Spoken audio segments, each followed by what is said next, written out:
जो हम पढ़ रहे हैं कक्षा 9वीं की क्षितिज भाग 1, जो कि कक्षा 9वीं के लिए हिंदी की मुख्य पाठ्य पुस्तक है।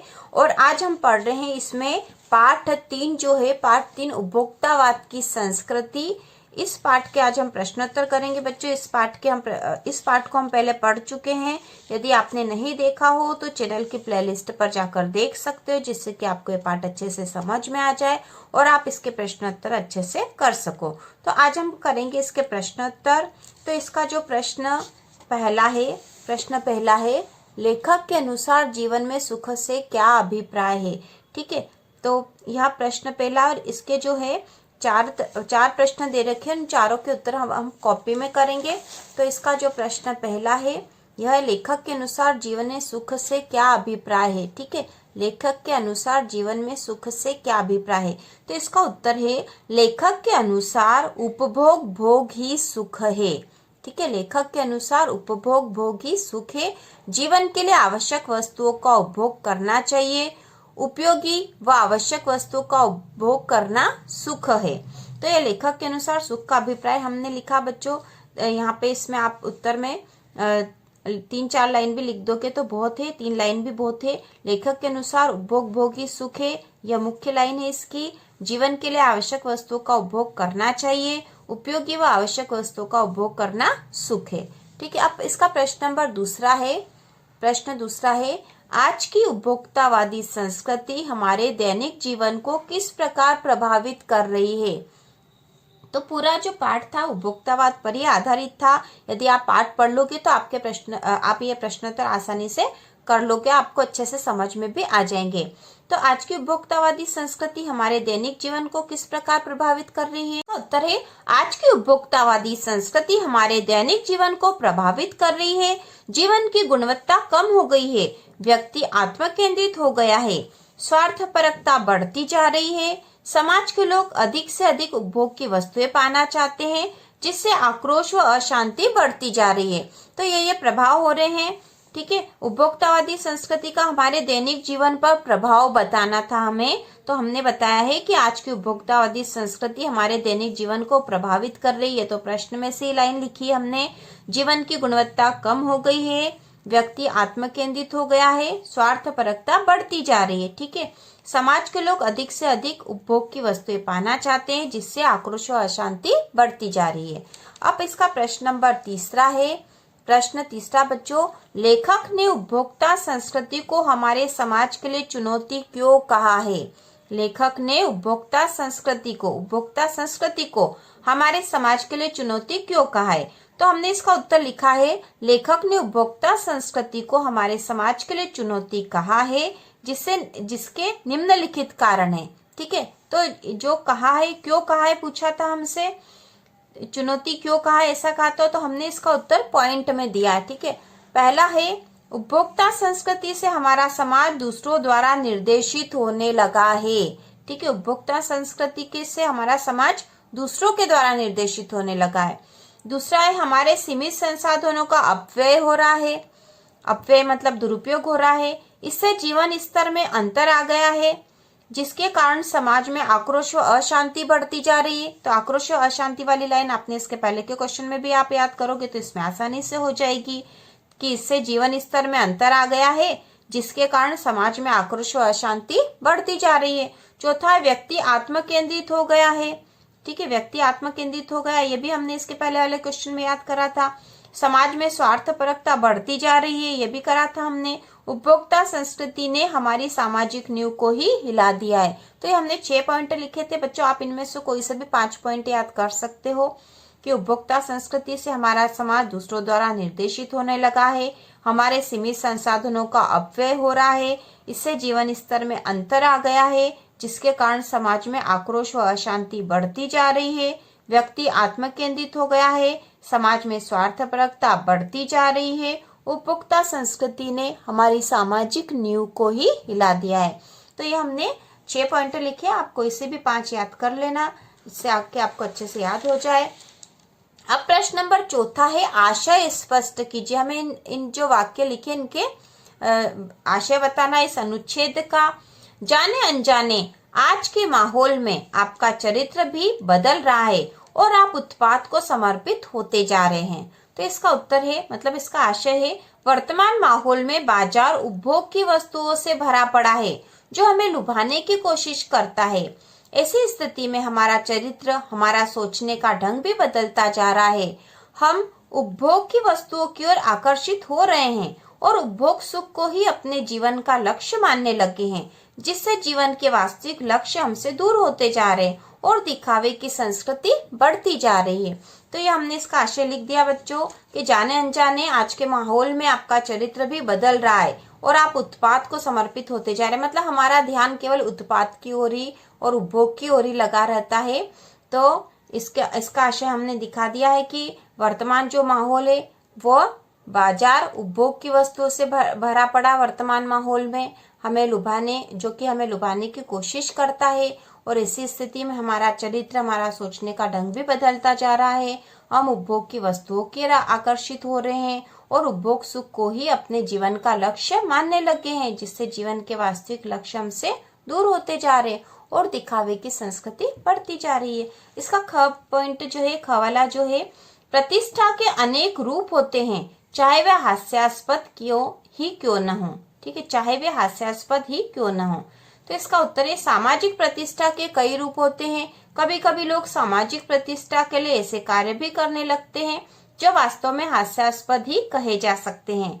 आज के उपभोक्तावादी समाज में लोग अपने को विशेष व अलग दिखाने के लिए कई प्रकार के प्रयास करते हैं। जैसे अमेरिका और यूरोप के कुछ देशों में आप मरने के पहले ही अपने अंतिम संस्कार और अनंत विश्राम का प्रबंध भी कर सकते हैं। तो इस प्रकार यहाँ पे हमने बता दिया कि प्रतिष्ठा के लोग ऐसे ऐसे कार्य भी करने लगते हैं जो हास्यास्पद कहे जा सकते हैं। तो बच्चों हमने इन चार जो क्वेश्चन थे इनके आंसर लिख दिए हैं, उत्तर लिख दिए इनके। अब रचना और अभिव्यक्ति वाले में भी 4 प्रश्न है। यहाँ पर रचना और अभिव्यक्ति वाले भाग में भी 4 प्रश्न है और इनके उत्तर आपको अपने मन से लिखने बच्चों, लेकिन हमने इन प्रश्नों के आधार पर कुछ उत्तर लिखे हैं, आपके लिए सुझावात्मक है। आप इनके आधार पर अपने उत्तर अपने तरीके से लिख सकते हो। तो बच्चों जो पहला प्रश्न है 5वां वाला, कोई वस्तु हमारे लिए उपयोगी हो या न हो, लेकिन टीवी पर विज्ञापन देखकर हम उसे खरीदने के लिए अवश्य लालायित होते हैं, क्यों? तो इसका उत्तर होगा बच्चों कि टीवी पर देखकर हम क्यों लालायित हो जाते हैं उनकी ओर। तो टीवी पर दिखाए जाने वाले विज्ञापन बहुत आकर्षक व मनमोहक होते हैं। विज्ञापन में वस्तुओं और दृश्यों के द्वारा हमें प्रभावित किया जाता है, जिससे हम उस विज्ञापन से आकर्षित होकर वस्तु खरीदने के लिए लालायित हो जाते हैं। आप यहाँ पर ऐसा भी लिख सकते हो कि विज्ञापन में वस्तु की गुणवत्ता को बहुत बढ़ा चढ़ाकर बताया जाता है, जिससे कि हम उसकी ओर आकर्षित हो जाते हैं और उससे खरीदते हैं, लेकिन जब हम उसका प्रयोग करते हैं तब वास्तविकता हमको बाद में पता चलती है। तो हम ऐसा भी लिख सकते हैं। अब इसके बाद प्रश्न नंबर 6 है, आपके अनुसार वस्तुओं को खरीदने का आधार वस्तु की गुणवत्ता होनी चाहिए या उसका विज्ञापन? तर्क देकर स्पष्ट करें। ठीक है, मतलब उसकी गुणवत्ता के आधार पर आप वस्तु खरीदोगे या विज्ञापन एडवर्टाइज के आधार पर खरीदोगे, ये हमें बताना है। तो इसका उत्तर हो सकता है बच्चों, हमारे अनुसार वस्तुओं को खरीदने का आधार वस्तु की गुणवत्ता होनी चाहिए। आकर्षक विज्ञापन के द्वारा गुणवत्ताहीन वस्तुओं को भी बेचा जाता है, इसलिए हमें वस्तुओं के गुणों को महत्व देना चाहिए। ठीक है, तो गुणों के आधार पर ही वस्तु खरीदना चाहिए, विज्ञापन के आधार पर नहीं खरीदना चाहिए। तो इस प्रकार आप इसका उत्तर लिख सकते हो। अब अगला जो प्रश्न नंबर 7वां है बच्चों, 7वां है, पाठ के आधार पर आज के उपभोक्तावादी युग में पनप रही दिखावे की संस्कृति पर विचार व्यक्त कीजिए। तो दिखावे की संस्कृति पर विचार व्यक्त करना है, यहाँ आप अपने मन से कर सकते हो। ठीक है, तो दिखावे की संस्कृति के बारे में हम लिख सकते हैं कि आज के उपभोक्तावादी युग में दिखावे की संस्कृति बढ़ती जा रही है। आज के समय में आकर्षक व प्रभावी दिखने के लिए लोग महंगी से महंगी चीजें खरीदने लगे हैं, जिससे समाज में जीवन स्तर में अंतर आता जा रहा है और इससे समाज में आक्रोश व अशांति बढ़ती जा रही है। ठीक है, तो ऐसा लिखा जा सकता बच्चों। प्रश्न नंबर 8वां जो है, आज की उपभोक्तावादी संस्कृति हमारे रीति रिवाजों और त्योहारों को किस प्रकार प्रभावित कर रही है? अपने अनुभव के आधार पर एक अनुच्छेद लिखना आपको। ठीक है, अपने अनुभव के आधार पर लिखना है। तो हमने यहाँ पर लिखा बच्चों, आप इसको और बड़ा करके लिखोगे ठीक है, आगे और लिख सकते हो, अपने अनुभव के आधार पर आप लिख सकते हो। तो उपभोक्तावादी संस्कृति ने हमारे रीति रिवाजों और त्योहारों को प्रभावित किया है। आज के त्योहार सामाजिक सौहार्द के स्थान पर सामाजिक दूरी का कारण बनते जा रहे हैं। त्योहारों पर भी दिखावटीपन बढ़ता जा रहा है। विशिष्ट जनों को सामान्य जन ललचाई नजरों से देखते हैं। मिठाइयों का स्थान चॉकलेट ने ले लिया है। मेल मिलाप का स्थान सोशल मीडिया हो गया है। तो आप अपने मन से और त्योहारों पर आपको जो भी दिखाई देता हो, जो दिखावापन दिखाई दे रहा हो या उपभोक्तावादी संस्कृति दिखाई दे रही हो, वो आप लिख सकते हो। इसके बाद जो भाषा अध्ययन में, बच्चों भाषा अध्ययन में भी प्रश्न दे रखा है, इसको आप कर सकते हो। धीरे धीरे सब कुछ बदल रहा है। इस वाक्य में बदल रहा है क्रिया है। यह क्रिया कैसे हो रही है? धीरे धीरे। अतः यहाँ धीरे धीरे क्रिया विशेषण है। जो शब्द क्रिया की विशेषता बताते हैं क्रिया विशेषण कहलाते हैं। तो क्रिया विशेषण की परिभाषा है यहाँ से कि जो शब्द क्रिया की विशेषता बताते हैं क्रिया विशेषण कहलाते हैं। यहाँ वाक्य में हमें पता चलता है क्रिया कैसे, कब, कितनी और कहाँ हो रही है, वहाँ वह शब्द क्रिया विशेषण कहलाता है। तो ऊपर दिए गए उदाहरण को ध्यान में रखते हुए क्रिया विशेषण से युक्त 5 वाक्य पाठ में से छाट कर लिखिए। तो ये बच्चा आप पाठ में से छाट कर लिख सकते हो। ख वाला है धीरे धीरे, जोर से, लगातार, हमेशा, आजकल, कम, ज्यादा, यहाँ, उधर, बाहर। इन क्रिया विशेषण शब्दों का प्रयोग करते हुए वाक्य बनाइए। ठीक है, तो क्रिया विशेषण का प्रयोग करके हमें वाक्य बनाना है। तो यह हम अपनी कॉपी में करेंगे बच्चों, क्रिया विशेषण का प्रयोग करके वाक्य। तो धीरे धीरे से वाक्य बना। वह मेरे पीछे धीरे धीरे आ रहा था। जोर से, कविता जोर से चिल्लाई। हमेशा, वह यहाँ से हमेशा चली जाती है। लगातार, मोहन 5 बजे से लगातार दौड़ रहा है। आजकल, वह आजकल रोती बहुत है। कम, आज दूध बहुत कम दिया है। ज्यादा, कविता बहुत ज्यादा बोलती है। यहाँ, तुम यहाँ से चले जाओ। उधर, वह साइकिल से उधर गया है। बाहर, कल मोहन बाहर गया था। तो इस प्रकार हमने वाक्य बना दिए हैं। अब इसके आगे एक और क्वेश्चन दे रखा बच्चों, नीचे दिए गए वाक्यों में से क्रिया विशेषण और विशेषण शब्द छाट कर लिखिए। तो यहाँ पर जो वाक्य दिए इनमें से हमें क्रिया विशेषण और विशेषण छाटना है। ठीक है, तो पहला वाक्य, कल रात से निरंतर बारिश हो रही है। तो इसमें क्रिया विशेषण है निरंतर। ठीक है, निरंतर। और ठीक है, इसमें क्रिया विशेषण है निरंतर क्योंकि बारिश हो रही है निरंतर।